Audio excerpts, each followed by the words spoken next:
This is Tom Fox. Welcome to the newest edition in the Compliance Podcast Network. My latest podcast, Compliance and Coronavirus. As the voice of compliance, I wanted to start a podcast which will help bring both clarity and sanity to the field of compliance, the compliance practitioner, and indeed the compliance profession during this worldwide health and healthcare crisis. Taking up a variety of topics as diverse as working from home to sporting events, to the role of the board of directors, to crisis management, to the role of supply chains. We will look at all of these in this podcast. If you have a topic you'd like covered on compliance and coronavirus, please let me know. I'd be happy to do a podcast on it. We conclude Exiger Week on compliance and coronavirus with Anna Osborn. Anna is the Senior Vice President of Growth and Marketing at Exiger. We take a look at how senior management can take a narrative around the changes that have been brought forth by COVID-19 to build a stronger organization. Hello, everyone. This is Tom Fox back for another episode. And today I have Anna Osborn with me. Anna is the Senior Vice President of Growth and Marketing at Exiger, and more importantly, a Spartan. So we don't get too many of us on this podcast, Anna, so I have to bring that up. So go green. I love it. Go white. Thanks, Tom. So, Anna, we are recording this in mid-August, and for better or worse, I think we've all seen how businesses have changed, how the delivery of services have changed, how achieving long-term growth has changed in not only the regulatory environment, but really the environment we're in now. So I was wondering if we might be able to start with, what are some of the top 2 or 3 questions you're getting from your clients sort of today on how they can deliver a service and still achieve a long-term revenue growth?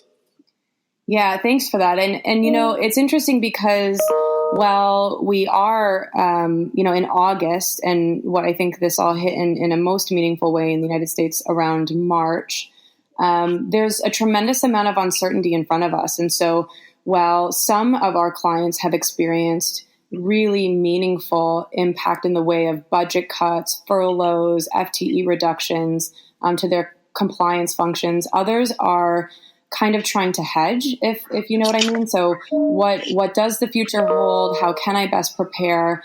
And sort of trying to understand how their peer group is navigating this really complex situation, to arm themselves and start, I think, to kind of promote a narrative in at the leadership level that really kind of presents a set of solutions that can maintain their ability to really retain their resilient compliance functions, right? So in the absence of having a really clear view of what the next 6 to 12 months looks like, as clear as we may ever have, people are really trying to understand, like, what are my options here in the event that I have a big budget cut, in the event that I'm asked to have my compliance team, how can I best protect my firm and revenue in the absence of a really robust compliance function?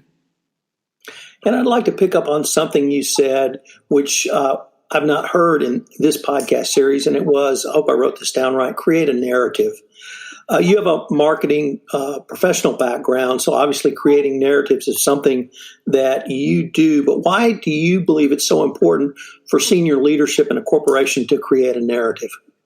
So, look, I think in the past, and it depends on leadership, right? You see some executive or board level priorities that very much include compliance as a fundamental priority for driving the firm's growth, right? And they are who we would describe as like the group that gets it, right? And then you see some that are in more nascent stages and still really see compliance functions as cost centers and very sort of, the first place we take out funding, et cetera, in times of revenue challenge. And I think the more our compliance leaders, and oftentimes they lean on us to help them empower their boards with some different sets of thinking, the more our compliance leaders are in a position to bring their board level decision makers through thinking that really takes them down the path to say, look, compliance is no longer It's no longer a cost center. We really work to try and empower our teams to create real return in so many ways, right? And so where you can help leadership understand the value of really defending revenue, protecting revenue, helping companies make the right decisions in order to protect their reputations down the line. That's the direction we want to take things, because we've seen it happen over and over and again. And unfortunately, you don't really see that impact until something happens, and then the company has to go back to their policies and procedures and say, hey, look, we had the right policies and procedures. We had the right controls in place. We took the right steps, and really defend the program they had in place to, really protect what happens to them in the event of an incident. And not only are some of your thoughts music to the ears of compliance practitioners, they're music to my ears, because I advocate that effective compliance equates to more efficient business process, which equates to greater ROI. But do you find that message resonates with professionals you work with who are outside the compliance discipline? Well, look, I think it's a little bit nuanced, right? And I think in some ways, and in some compliance functions, it can still very much be seen as a cost center, a very sort of perfunctory set of exercises that are driven and required, that kind of still get in the way of business, et cetera. And I think it all comes down to how compliance leadership is managing their program. And in today's world, it's amazing how many sort of antiquated solutions you still see on the market to manage the risks and very complex regulatory landscape that we're in today. I mean, you can rewind the clock, and in some ways, a lot of those solutions still look very much the same that they did before we had this just completely unmanageable amount of data, this completely unmanageable amount of expectation from the regulatory and enforcement agencies. And so I get it, right? Like, I guess what I'm trying to say is I understand where they're coming from. For the compliance leadership and teams who are moving forward to sort of the next gen set of solutions, where they're leading with data analytics, where they're really injecting technology into everything that they're doing, where they're looking to the purpose-built solutions that are very specifically designed to navigate that very complex kind of risk and regulatory landscape. That's where we can very confidently and defensively make the argument that 100% these are business drivers. We're protecting revenue. We really empower people to make fast and confident decisions for their business to move forward on important partnership decisions, important joint venture decisions, agents, distributors, all these types of things that in the past, compliance has sort of been seen as the Department of No, because they just hold things up. Like, it takes so long, and then they have to, put a tremendous amount of rigor, and they might be disorganized in how they get approvals and so on and so forth. And there are a lot of companies out there that are helping compliance teams completely change all of that. And so where compliance leadership are adopting a more modern set of solutions to drive their programs forward and take an increasingly holistic view of their sort of risk landscape, that's I think where we really empower compliance leaders to stand behind this concept of creating value for their business. And as we move through the end of this year and into 2021, I've unfortunately come to at least my realization that COVID is going to be with us. Many of the changes we've had to make from mid-March, if not permanent, will still be with us. So I was wondering, sort of in that context of 6, 12, perhaps even 18 months out, are there any trends you see either accelerating or things that you're counseling your clients to begin to prepare for? Yeah, I do. And I think you're right about that outlook. I mean, it'll be so interesting to see where we land. And even prior to COVID-19, we at Exiger were seeing an increasing appetite for what we've called managed services. You see it named all sorts of different things. But what that means in our conversations with clients is people are really starting to explore this idea of really utilizing a third-party provider to help them with sort of the heavy lifting associated with mitigating the risks associated with all sorts of their third-party relationships, right? Whether it's clients, customers, suppliers, agents, distributors. And the way that we're really encouraging clients to explore that option is, look, you have leaner and meaner teams. Your budgets are, and typically this is where it happens, right? When a company starts to feel sort of a squeeze on their budget and they can no longer maintain the larger compliance teams that they had in the past. So what we're seeing is companies saying, look, we have so much to manage that we are in a position where we are sort of spreading our peanut butter too thin, if you will. So, if we have 1,000 third parties and 800 of them are alerting on a regular basis, what we just can't, with confidence, really focus our team's kind of high brain work in an appropriate way. We don't know where to start. And so one of the things that we've done, and look, we've seen actually a fair number of clients do things like outsource to offshore locations where many people in this space are using what we would call sort of body shops to manage this type of work. The drawback with that is that in the absence of some level of specialization in compliance and risk, you're really potentially putting your company at risk when you take that move, right? Like, let's just throw it to a bunch of people, who may not have any level of expertise here, but it's simple work, right? So they can manage it for us. Well, not exactly. We've seen so many clients do that and then pull the function back internally and then say, gosh, this isn't working either.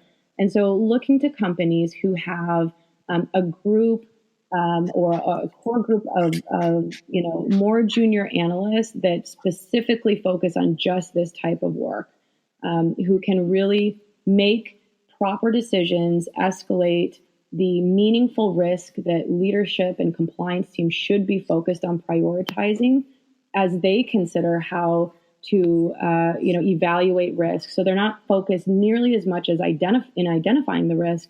They're focused much more on the evaluation of risk so that then their companies can make those fast decisions, move forward quickly, and then, of course, create and maintain sort of a monitoring program that is in line with their company's risk appetite, but doesn't consume all of their team's really, really important and valuable time. Anna, you mentioned something that I wanted to follow up on, and that was outsourced compliance or the outsourcing of compliance. That's a concept that was originally formulated by the Department of Justice in the 2019 Evaluation of Corporate Compliance Programs and brought forward in the updated 2020 version as well. And the DOJ recognized that companies do outsource all or part of their compliance function. This does not leave a company of potential liability, but they can outsource the work. But they put 3 caveats around that in the phrase of questions. So I'd just like to read these questions to you and ask you some follow-ups from that. Number 1, why and who is responsible for overseeing or liaisoning with the external firm or consultant? Number 2, what level of access does the external firm or consultant have to company information? And number 3, how has the effectiveness of the outsourced process been assessed?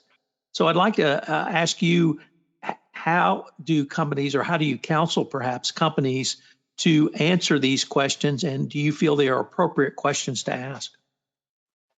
Yeah, and I'll start with your second question first, and the answer is yes, absolutely. We feel that those are very appropriate questions for people to ask, and I think in the absence of answering those questions and really sort of solving for them before engaging in a relationship with a third-party provider to manage all or part of your compliance function, it's not a good idea, right? I think that in the past we saw a lot of companies sort of hit that sort of series of questions and say, okay, nope, this is not going to work for us. We can't do it. And increasingly, we see more and more companies see the value of saying, look, if we can find someone to help us find the risk and we can prioritize our energy and resources on actually analyzing the risk and decisioning what we want to do moving forward, we can completely revolutionize our compliance function to be much more forward thinking, which will inevitably empower the organization in all sorts of really positive ways. So I think when it comes down to it, in terms of where the relationship needs to report into, I think, look, it needs to have a high level of oversight by compliance leadership. Certainly, policies and procedures will be put in place to manage the relationship. But in the absence of that, it's just like any third-party relationship, right? If you aren't paying close attention to the decisions that are being made and to the work that's being done, then, for something as important as compliance and risk mitigation, you're putting your company at risk. So absolutely, it needs to be managed at the highest level. And then also, I think there's some debate about where QA sits, and that's been a big challenge, right? So for companies who have sort of outsourced to an offshore firm, where we hear commonly is where it falls apart is at the QA level. In the absence of having highly skilled individuals who have experience in managing this type of risk, to run the quality assurance element of the program, it really tends to kind of not maintain a sufficient level of quality in order to give the partnering firm a high sense of kind of confidence that they're in good hands, right? And so I think QA is incredibly important, and understanding sort of the third-party firm's ability to create a solid quality assurance program, maintain it, and continue to invest in it, right? We've seen some firms who invest in it in the outset of the relationship, and then they kind of peel it away and let more junior, less experienced resources manage the quality assurance layer, and that's when it falls apart. And so I think at Exiger, for example, it's so critical to what we do, and we put a tremendous amount of investment, training, and planning into our quality assurance layer, and it's where we feel like we really differentiate in the opportunity to help with a managed service. In terms of how the success of the program is managed, again, I think reporting and having a really robust and regular cadence around reporting is critical, right? So these are the KPIs that we're managing to. This is how our team is having success on a weekly basis, monthly basis, yearly basis against those KPIs. And here is the very specific remediation program that we have in place in order to address any sort of gaps in the program, right? So a constant evaluation, not once yearly, not quarterly, but an ongoing, constant evaluation exercise that demonstrates that the third-party firm is constantly looking at performance at the individual level to understand where we need to course correct in order to maintain the integrity of the program, maintain the quality of the output, and continue to reinforce this confidence that they are in good hands with the decisions that they're making. So I think for us, it's, we've really, Exiger in some part was really launched for this type of work. And I think when we initially started, we didn't jump right in. We took a step back. We did a lot of research on kind of who the players in the space were and understanding from our clients, what are their biggest shortcomings? What are their biggest pain points? And then how can we build a program that takes a very different approach and focuses on all of those things in a way that really addresses the specific needs of our financial institution and corporate clients, so that when they decide to hand over all or part of their compliance program, there's a real level of confidence, and we truly do feel like an extension of their team. The things that we've seen happen kind of as a result of this type of work, right, is that one, the people who are internal to the compliance function are immediately allowed to kind of focus their, very important and critical decisioning on the biggest risks that are presented to their firm. They become much more focused in their work, and they can do what they're actually intended to do with a completely different level of confidence because they have this small but mighty and very high-brained army behind them to help them kind of see a few steps ahead all along the way, right? Which is a game changer for a lot of these companies. The other really interesting thing is that we've seen a lot of companies who may have sort of a constant or continual sort of backlog or remediation need because of certain BAU policies and procedures. They create these backlogs when certain things happen inside their programs, but they're treating them kind of as a remediation when in fact it's intended to be part of their business as usual. So what this type of managed services concept allows them to do is to sort of flatten out that volatility inside their FTE story. So we no longer have to, go through the peaks and valleys and saying, oh, we have to hire 50 people tomorrow in order to manage this upcoming backlog because we need to refresh, 5,700 client files, when in fact all of that was written into their business as usual policies and procedures. But because of the cost associated with having to manage that level of FTE on an ongoing basis, it's not smart economically for these institutions to kind of keep that level of employed full time. But the amount of friction created by constantly having to onboard people to manage those backlogs or manage sort of the client file refreshes, et cetera, is just incredibly disruptive to a compliance function and creates, very necessary but distraction nonetheless, that can become completely disruptive to the rest of their program. And so where we can help companies sort of maintain a more regular cadence around their business as usual activities, that's a big priority for us as well, and one where we feel like we can add a lot of value in this crazy sort of unabating increase in data volume, which of course then leads to alerting volume, right? When it comes to media monitoring or even sanction screening, this type of thing, people are just inundated and they end up spending all of their time kind of digging through sort of that data haystack for the risk needle, and they lose a real important amount of time to actually prioritize and analyze the risks that exist and flag them appropriately. And unfortunately, we are near the end of our time for this episode, but I was wondering if our listeners wanted any additional information on the topics you've raised, where could they find it? Yeah, absolutely. So Exiger.com, and always feel free to reach out on LinkedIn. We love to learn and listen from our clients. So anytime we have an opportunity to meet with them directly to hear what is on their mind from a compliance perspective, how they're thinking about the next 6 to 12 months, it's incredibly valuable for us to learn and make sure that we're able to deliver solutions to meet all those ongoing and rapidly changing needs. And I hope as we move into the second half of this year and perhaps even to 2021, I might be able to call upon you again for some advice on where we might be at that point in time.